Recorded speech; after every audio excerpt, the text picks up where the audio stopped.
It was mid-May, 1973, and Kenora's main street pulsed with that familiar small-town energy. Shops displayed dusty wares in their windows, the late afternoon sun gradually slipping into soft amber. The hum of everyday life would, in less than an hour, be replaced by a scene of extraordinary violence and mystery. Inside the Canadian Imperial Bank of Commerce, manager Reid hardly anticipated an interruption. Late afternoon, customers counted coins, exchanged polite greetings with staff, and shared idle conversation about fishing season and weekend plans. No one suspected the dark, silent tension that hovered at the doorway. Then he arrived, a stranger, broad-shouldered yet cautious in his gait. Jeans and a plaid shirt tucked neatly beneath a faded dinner jacket in pink and gray tones. A fedora shadowed his face. The atmosphere shifted in that instant, as if a heavy curtain had dropped over the room, and every heartbeat turned slow and sharp. He carried a rifle slung behind his back, a pistol tucked into his waistband, and a shoulder bag that hinted at the remarkable weight of its contents. But it was the clothespin, wired crudely yet purposefully, held between his teeth, that magnified dread in that still, silent moment. The human equivalent of a ticking time bomb. Remove the clamp, release the switch, and everything would shatter. His demand was clear and unnervingly calm. Fill those bags with money, and call the police.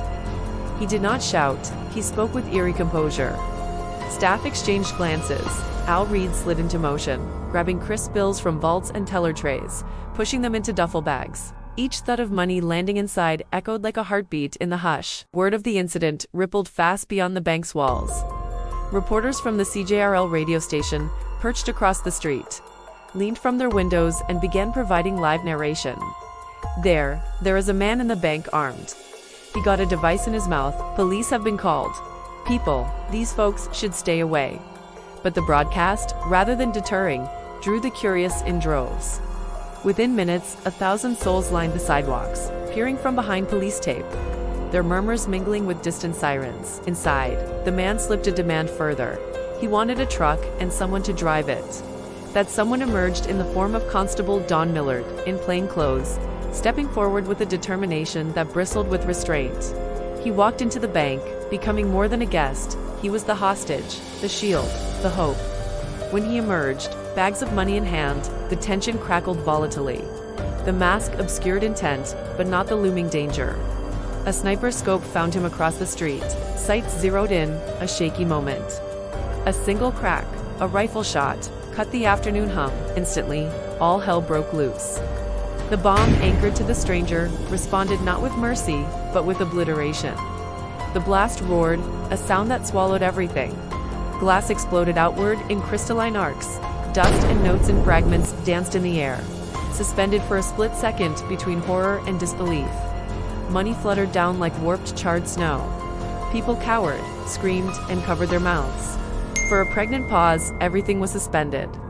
Constable Millard, pressed forward with duffels in his grip, became conflated with the explosion. He was struck, staggered but alive, cushioned by the very cash he had carried.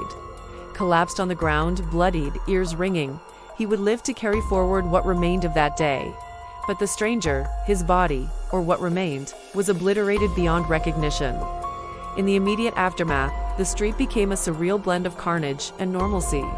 Turreted storefronts gaped silently. Dust and bill notes settled across pavements and pavement cracks. Glass littered the road.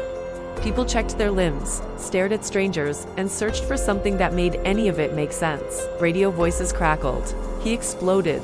The man, it went off. Oh my, people in pain, get back. And still, the stunned crowd watched, numbed by how quickly the extraordinary had supplanted the ordinary.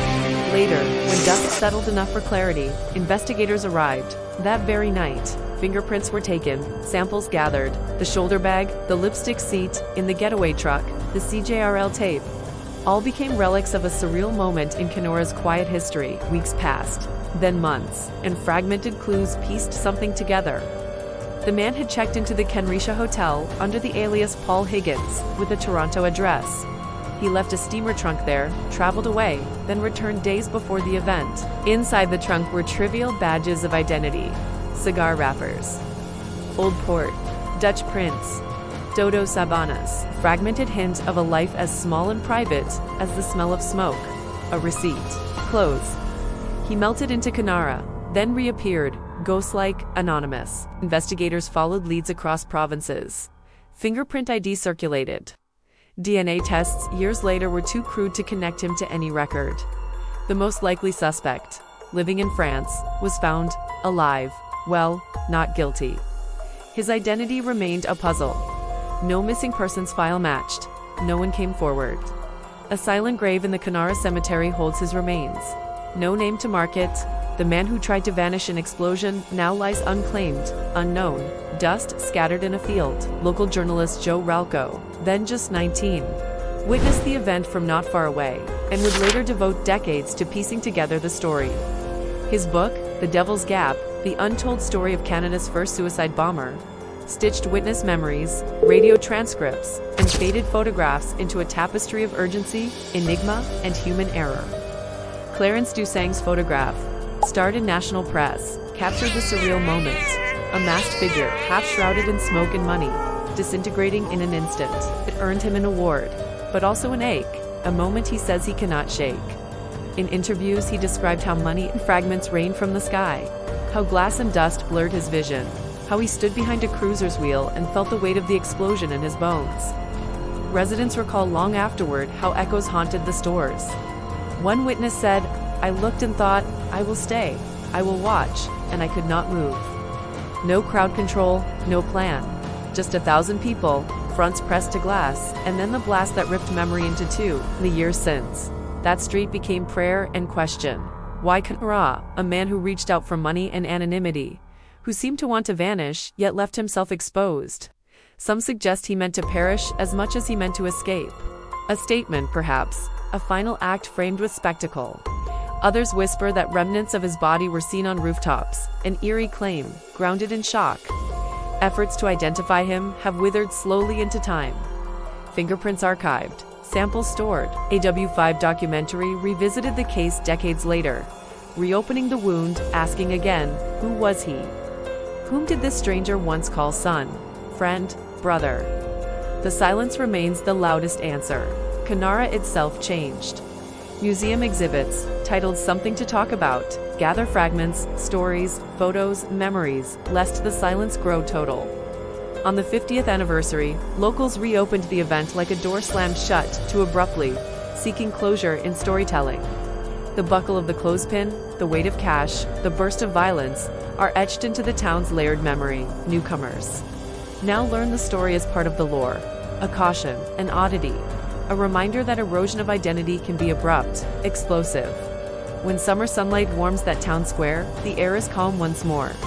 Shops trade bread and coffee. The breeze glides over the pavement cracks, where dust, long since swept away, might once have held charred banknotes and traces of tragedy. But it lives on, in whispers, in corners of empty graves, in the loneliness of unsolved mysteries, and in the echo of one afternoon, when everything turned silent with a bang. And that was the haunting true story of the 1973 Kenora Bank bombing.